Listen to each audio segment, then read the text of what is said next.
Hey guys, welcome back to my channel again. Thank you for joining me tonight. So we're just going to pretend that we don't hear chaos in the background, so that there's not three children who are watching their own little things on their own little gadgets.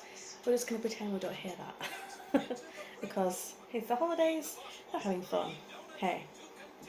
So, as you'll gather by the title, we're going to be looking at the case of Barbie and Ken. Not the Barbie and Ken that you're aware of, not the "Hi Barbie." No, not them. They are called the Barbie and Ken killers because, for whatever reason, the company they kept, their family and friends, basically called them the perfect Barbie and Ken couple because they were both blue-eyed, blonde-haired people living the world dream of a Barbie and Ken romance, if that makes any sense. But judging from their story and background, none of it is a Barbie and Ken situation. So, let's get into it. So, Barbie, aka Karla HOMOLKA, I'm not sure how you say it, I'm probably just butchering these names, so I'm really sorry about that, was born the 4th of May 1970 in Canada. Ken, aka Paul Bernardo, was also a Canadian, born in Scarborough. If people were talking about Karla, they would say she was a very loving, outgoing person, she was very charismatic, she was one of the girly girls, you know, she was fun, exciting to be around, really girly girl, you know, she was bright. Saying that, it was noted by her friends that she liked to dabble in the Ouija board, learn about death, witchcraft, learn a bit about cults, so red flag number one. Paul was the opposite of Karla. He was very introvert, if that's the right one. He didn't really socialise, he didn't have a lot of friends. His family was very tough on him. He didn't really get a lot of attention from his mum. Just not a really good bond with her at all, whereas Karla had a fantastic bond with her family.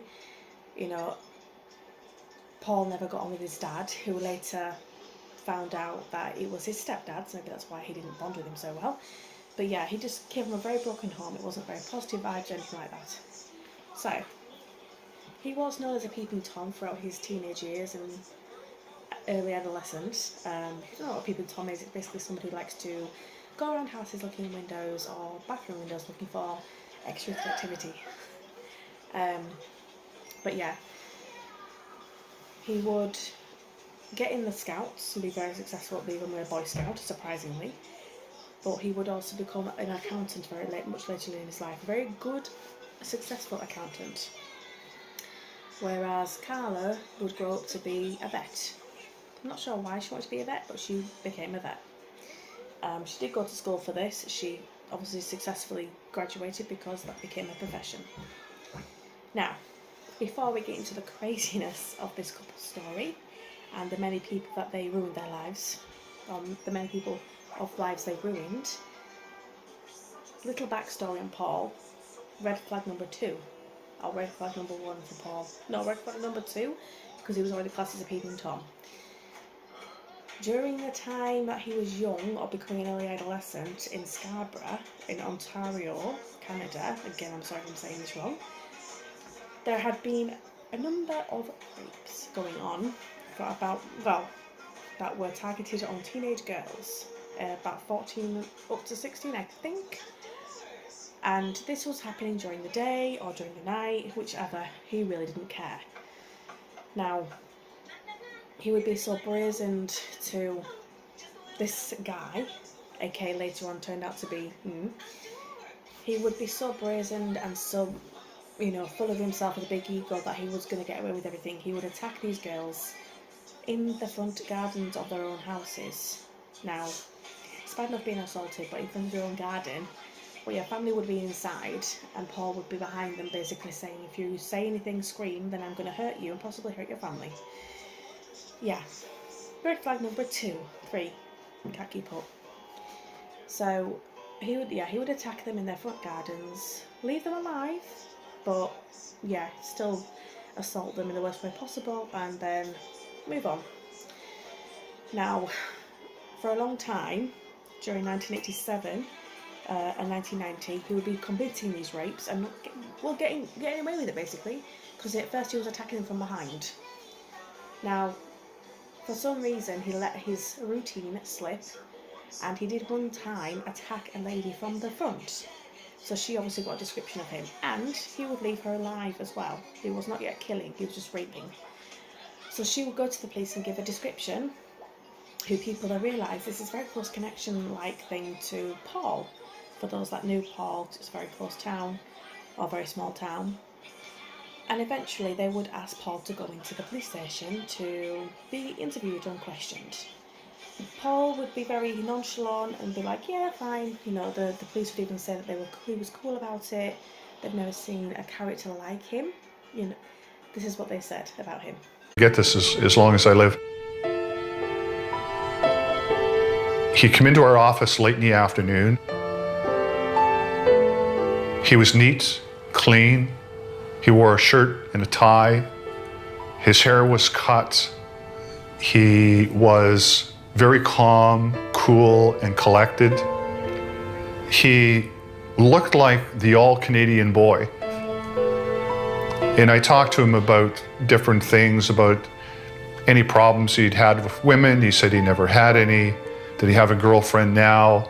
And he said, I do. My girlfriend's Karla HOMOLKA. Of course, in November of 1990, the name Karla HOMOLKA didn't mean anything to us. Because he had this sweet boy look, this cherubic look to him, and charm, gregariousness, he was able, as any good psychopath can, to cover and charm people and make them believe that he's innocent. Bernardo was one of 700 persons of interest that the task force were looking into. They'd already collected DNA samples from over 100 suspects. I asked Bernardo to provide samples of his hair and saliva and blood, gave them up right away. By doing this is my opinion, he was trying to deflect any suspicion on himself by being so cooperative. Testing of the samples would eventually prove Bernardo was indeed the Scarborough rapist. But tragically, not soon enough. Now, at that time, DNA was in its infant stages in terms of being a forensic investigative tool. So the police took the sample and it sat for 2 years on a shelf. So yeah, he wasn't really bothered. It's like he didn't even care that his description had been put down, because he's like, I'm among many guys who this could look like. So he just wasn't care. He didn't care. He was pretty sure he'd get off, and despite giving blood samples, hair samples, all kinds of evidence, because in those days testing like that was not really a thing. It wasn't really, it was still early for that kind of testing, basically. Through a big fault of the police, the evidence collected of Paul would go onto a shelf for the next 2 years, untouched and basically forgotten about. He would basically walk out of that police station, whichever, with his head held high, thinking, you can't touch me, and yeah, let's move on.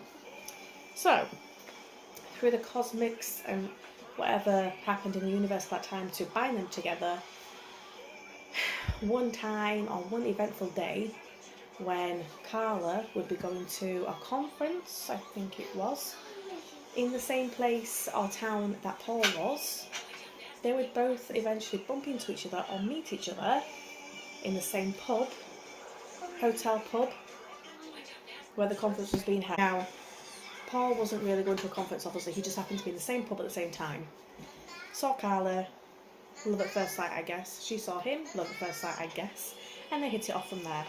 And basically, the rest is history. They were just together, they were having fun, they were officially a couple, and everything was apparently great. And everything looked great. Everything was great. Now, it is fair to note that before he went to the police station, through a conference that Karla was attending for her job. From this that Paul would also say to the police when he was being interrogated, basically like he doesn't need to rape because he has a girlfriend and everything is fine, they're loving each other, blah blah blah blah. So it's like, why would I need to do this kind of thing? Why? Yeah. So he would leave the whole police station, blah blah blah. Now it's fair to say that he got along with the family. They had a fantastic time together and he really got involved with the family. Yeah. And then came red flag, couple's red flag, number 1. Out of nowhere, even though they enjoyed each other intimately, and she was basically known to be a submissive to Paul, he would later come around one time and say to her, for Christmas, I would like you to give to me your sister. Not just a gift, but basically your sister's virginity.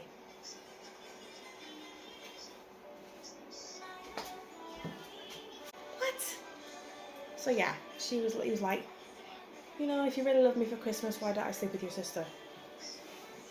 Now, obviously they did not ask her sister Tammy to get involved with this. They just decided to plan this together and see, you know, go for it. Now, it's worth mentioning that in the research that I've done, obviously, if I get any of this wrong, blame that. It's not the first time this happened. Before the Christmas time, they did poison, well not poison, they drugged Tammy by putting a lethal dose of halicin, I'm not sure if I've said that right, so I'll write it here, putting it in her food that night, and then later on Paul would assault her, but she would wake up slowly a minute into the ordeal, not really saying anything, but obviously shocked, so I'm guessing Paul stopped, and they would just be like, okay, well, you know, Later on, they would do this again, only this time they would drug her drink, or food again, they would drug her again from some sedative drug that HOMOLKA would take from her workplace, because obviously she was a vet, so she could have access to all these kinds of drugs, the sedated drugs. And they would do the same again to Tammy, her sister, Karla's sister, and they would drug her again. But this time, not only did Paul assault her, Karla would as well. And even crazier, they videotaped this.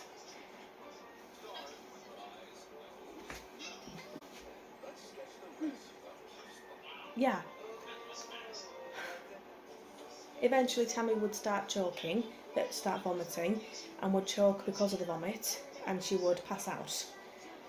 They would then take Tammy to get her undressed, wash her clothes in the downstairs basement bedroom of the house, and they would get her dressed again and then call for the ambulance emergency services.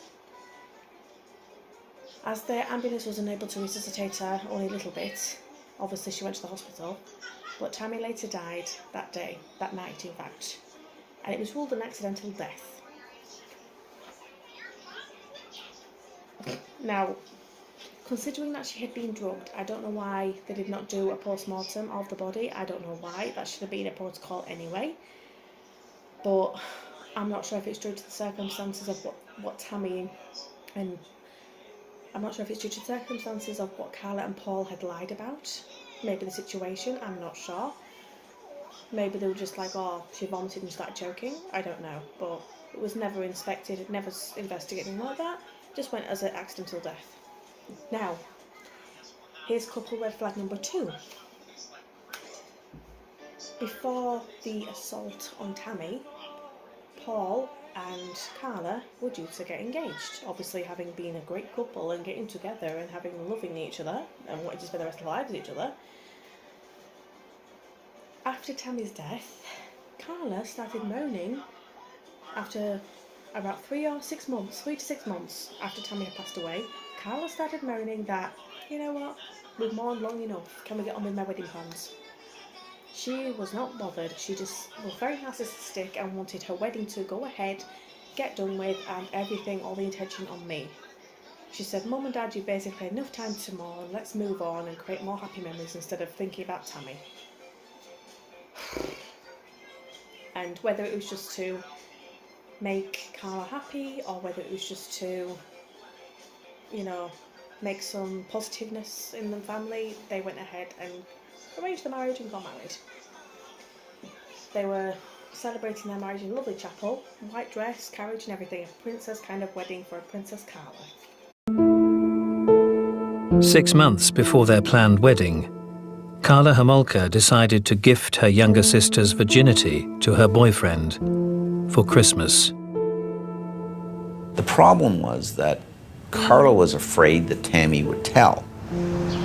Karla stole anesthetic from the vet's clinic where she worked.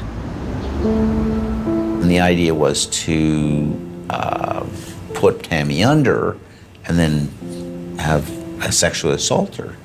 And that way they could have their threesome. On the 29th of December 1990, with Karla's parents still in the house, they put their plan into action. The family was all gathered and everybody went to bed except the three of them. They had Tammy drinking, got her drunk, and as she passed out, they basically raped her in every possible way. The unconscious 15-year-old began to turn blue. Tammy vomited and suffocated. They turned her upside down because HOMOLKA knew that from when she worked in the veterinary's office, but she actually died.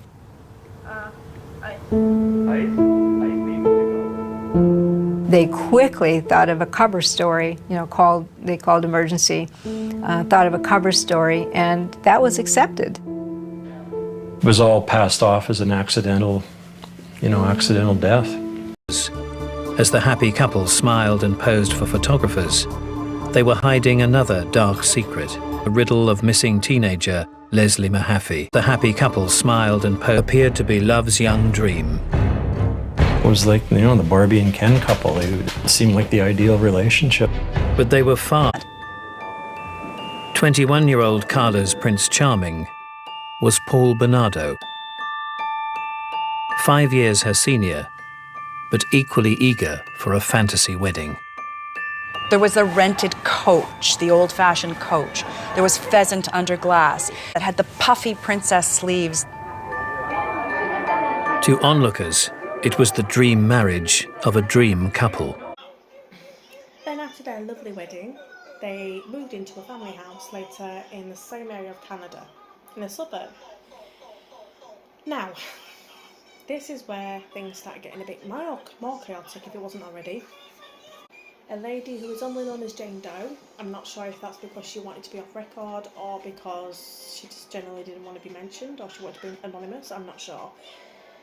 She was a colleague that she was someone who had befriended Karla at the local vet. Paul and Karla drugged her, assaulted her, and I'm not sure if it was at work or if it was at her house, probably at the house as well, videotaped this whole thing again, and once again she started vomiting and choking. She stopped breathing after this, which Karla and Paul ended up calling the emergency services once again, who resuscitated her, thank God. As far as we are aware, as far as the information there says, she did survive and obviously is no longer in contact with Karla or Paul, but as far as we know she did survive, but she was still assaulted and drugged. I'm not sure if she found out about it, but yeah, I don't know. I don't know what kind of protocol you would do when you get to the emergency services if you would look into that kind of thing, but nothing was said or charged of. No one was charged for anything that they did to Jane Doe. Getting on to the next two victims of Paul and Karla.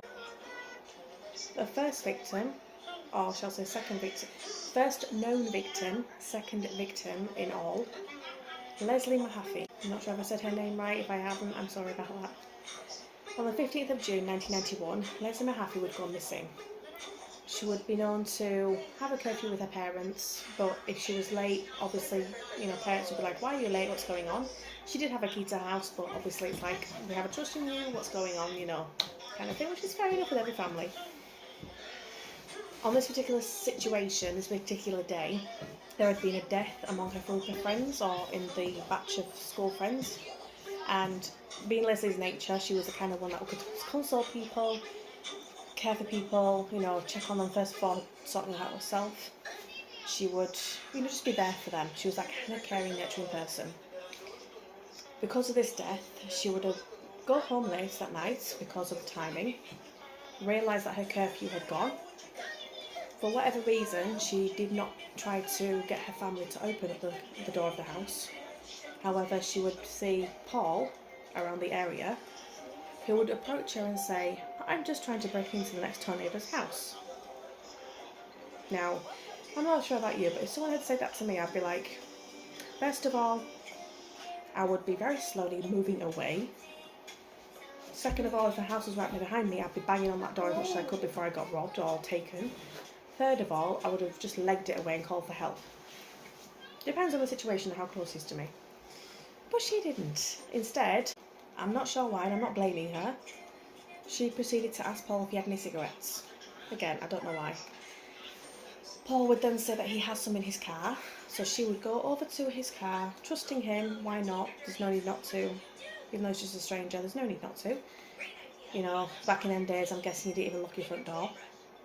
But sadly for her, he grabbed her, pushed her in the car, blindfolded her and kidnapped her and took her to their house, their marital house as well. Now, again, couple red flag number 3, I think. When he arrived with Leslie, Karla was obviously at home sleeping, and when she came downstairs to the lounge where they were, or the kitchen, whichever it was, she would find Leslie and Paul enduring some beverages. The only thing that Karla was bothered about, not the fact that he brought another girl home, not the fact that she was a young girl, not the fact he kidnapped somebody. She was upset because they were drinking out of a pair of wedding glasses they got for their wedding.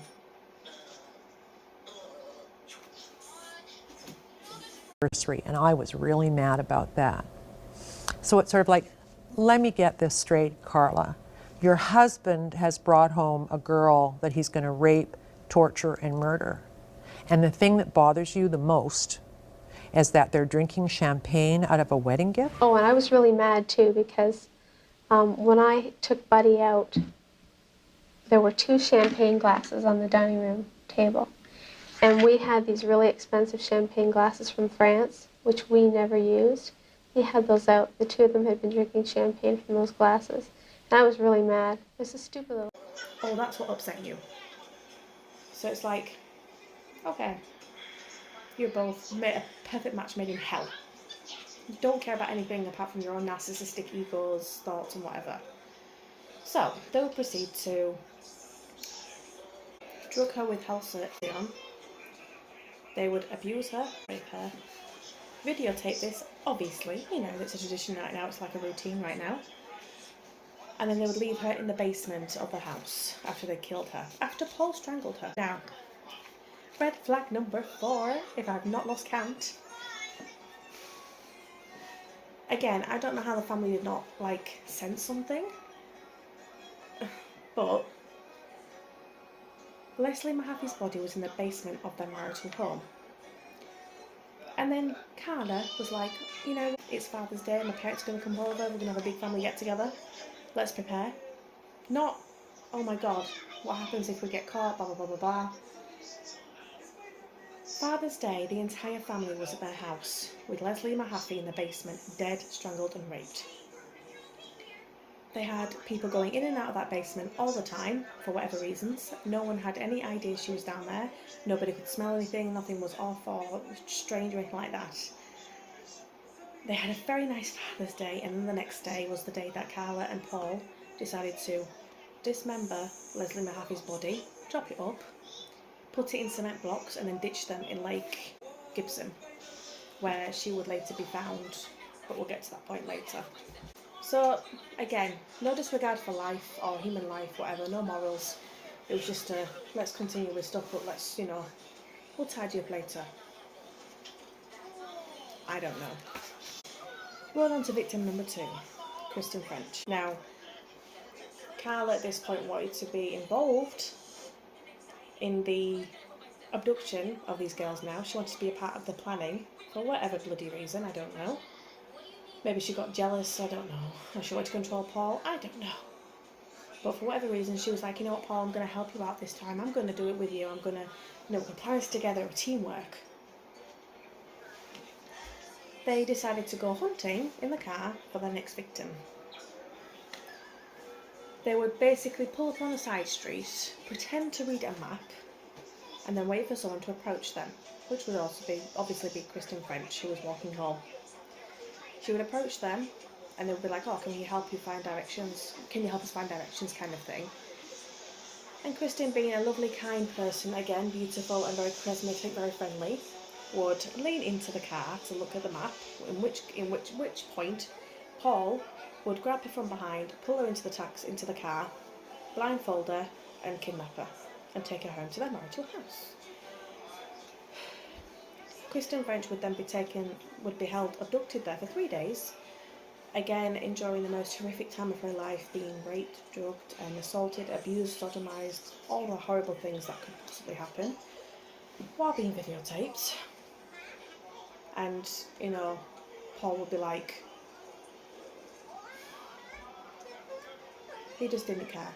He was enjoying things, and he was like, you know, if you're good and listen to what I'm saying, you know, things will go well for you. And now I don't know if it's worth pointing out, if it's something that was a reason why Paul was like he was, I'm not sure. I mean, it's not an excuse by no means, but for whatever reason, he was known to have ED every now and then.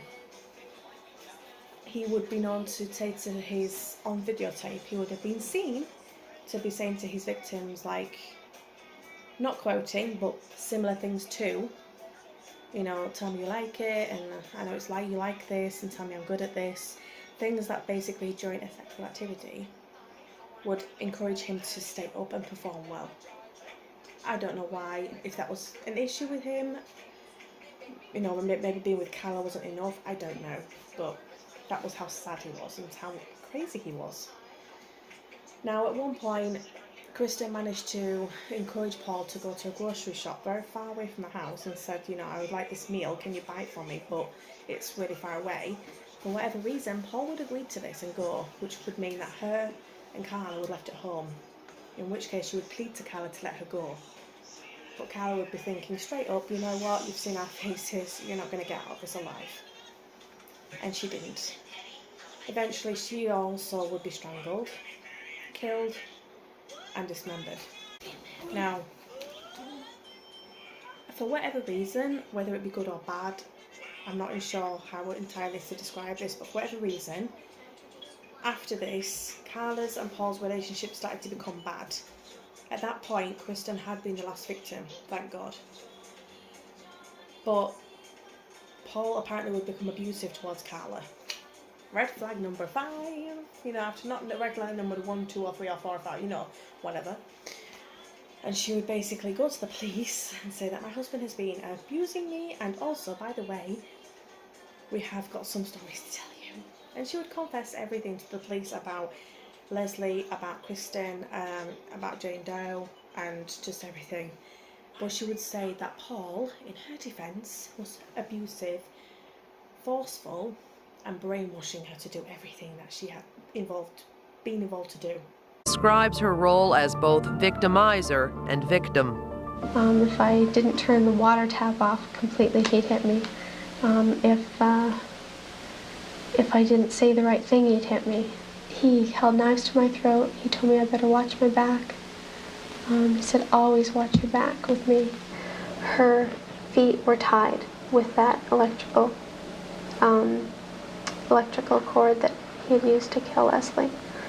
And there was electrical cord around her neck. All eyes are now on accused killer Paul Bernardo in a downtown. The jury will hear from Karla, HOMOLKA. In July 1995, Paul Bernardo went on trial in Toronto for the abduction, rape, and murder of teenagers Leslie Mahaffey and Kristen French. Videotapes said to depict chilling. The prosecution's star witness, his former wife, Karla HOMOLKA, already in prison for her part in those crimes and in the death of her sister. It's all part of a deal she struck with the Crown in exchange for one thing: her testimony against Paul Bernardo.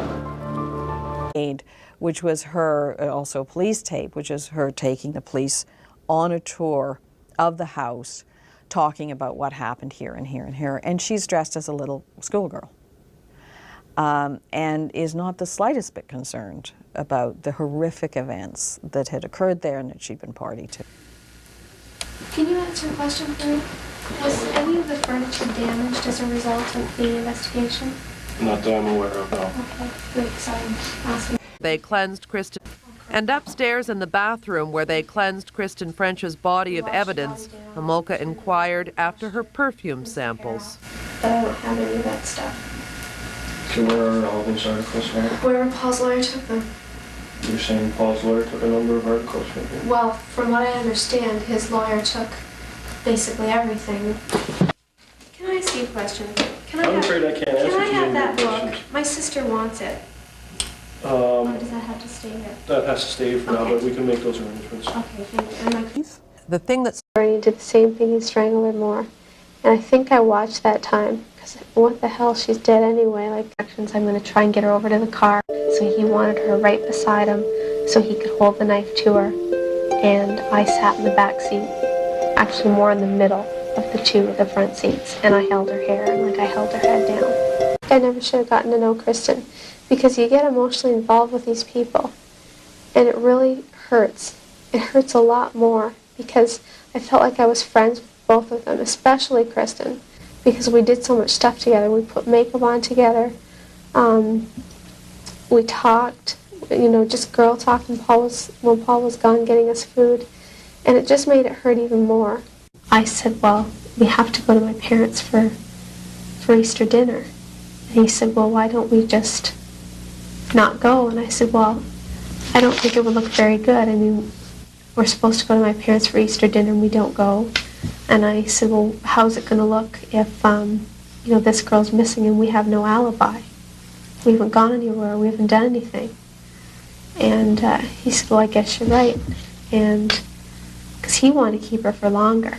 And I didn't want to. Like, I was going to work. I didn't want to go to work knowing that this girl was in my house and she could escape so easily. And I was afraid. So I didn't suggest to him that we kill her on Sunday. But I knew that she had to be gone. The victim was matter-of-fact when she toured police through her Bayview Avenue home where two teenagers were murdered. She had chosen to dress as a schoolgirl. HOMOLKA's response to being back in one of the rooms where Leslie Mahaffey was attacked was to ask police about her furniture. Can you answer a question for me? Was any of the furniture damaged as a result of the investigation? Not that I'm aware of, no. Okay, great, sorry, I'm asking for it. It was great. It was really good. It was pretty well the same all the way through, except we became emotionally closer. And there were never any problems, or very rarely any problems. We had a couple of arguments, but just normal arguments. He wasn't loving. He acted like he didn't care that we got married. He told me that he was a Scarborough rapist. And it just was not like the kind of wedding night that girls dreamed about having. Being physically and verbally abusive to me at that time, as you know. He kept on pushing and pushing and pushing, and finally I said okay, and thinking that it wouldn't be, you know, it would just be one time, that's it. It would shut him up, and he would stop bothering me and stop hurting me. Decided that we needed the Hall of Fame. I guess it would probably be me knowing more about anesthetics and the fact that sleeping pills might not keep her completely asleep. Is this was my idea, not his, was to call the drugstore and tell them that I needed it for clinic use. The reason I told them for clinic use was because that way I didn't have to give a name. All I had to do was give a doctor's name. Those burns are possibly chemical in nature and antemortem. The only chemical that was near her was the halophane. It was not placed on her face directly. It was held, as I said, like this far away. HOMOLKA is lying to police. A videotape of the assault recovered later clearly shows HOMOLKA holding the soaked cloth either very close to or directly on Tammy's face. So yeah, Paul was arrested. He, again, didn't give anything up. He wasn't bothered at all. He was just like, whatever. And then Karla would later make a deal with the police that basically if I testify against this guy, you are going to shorten my life sentence. So she got 12 years. Yeah. I do believe that Paul got the full life sentence. I'm not sure if it was 30 years or more, but yeah. They would both later take a psychopathic, I call it a crazy scale of how crazy you are, basically. Karla would score 5 out of 40. Paul would score 35 out of 40, basically making them both psychopathic, but Paul was definitely psychopathic. He was also later diagnosed with mental illness in the prison that he was in, but it's like, well, everybody gets a bit of mental illness a little bit, doesn't mean we're going to kill somebody. So yeah, I don't know. Now, I don't know if it's worth mentioning that later on, testing had come a long way, and the little stock of evidence that had been hidden for 2 years or left on a shelf for 2 years was finally brought down and tested, and Paul was not just charged with the murders of Leslie and Kristin, but the rapes of the 6 girls that he had raped in the late 1980s. And if things were a bit more bizarre, when Karla was released, she then decided to get married to her lawyer's brother. Red flag number 5 billion. Now, I don't know why. Maybe that was the kind of thing of, you know, she's done her time kind of thing. I don't know. But for whatever reason, the lawyer inherited a murderer for a brother, for a sister-in-law. Now, just to put it out there, I'm not saying Paul was no angel, but it is worth noting that Karla might have been the instigator of the deaths of these girls because, as mentioned earlier, even though Paul was committing rape, he never actually killed anyone. He threatened them, but he would never actually murder them until Karla came along. So it's like, did Karla put the nail on the coffin, as you might say, and be like, you know, let's do the full job of it, basically? Or did Paul just eventually escalate? Because when they were looking for him during the rape times, FBI was basically saying if you don't get him now, he's going to escalate and kill someone eventually. But he never actually did that yet, or at that point. Only when Karla was involved did he do this. I don't know. Draw your own conclusions. To be perfectly honest, I hope that in a way Karla's family has had some closure and some kind of peace, hopefully, from the stress that Karla would have brought to them. And I don't know. Good luck to Karla's new husband. But yeah, she has kids now as well, so I don't know. Yeah, and I hope the victims, Leslie and Kristin, I hope their families have found closure and some kind of peace as well, knowing that they got justice for them. I'm not sure. They were both pieces of shit, that's for sure. And crazy, but yeah.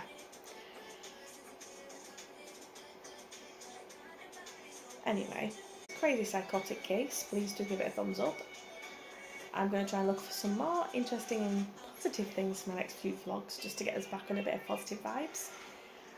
Again, if you heard about the case, please comment down below if you're aware of it or know anything about it. If not, whichever. Until then, yeah, don't forget to subscribe. Why not? Until next time, I'll see you. Good night, God bless.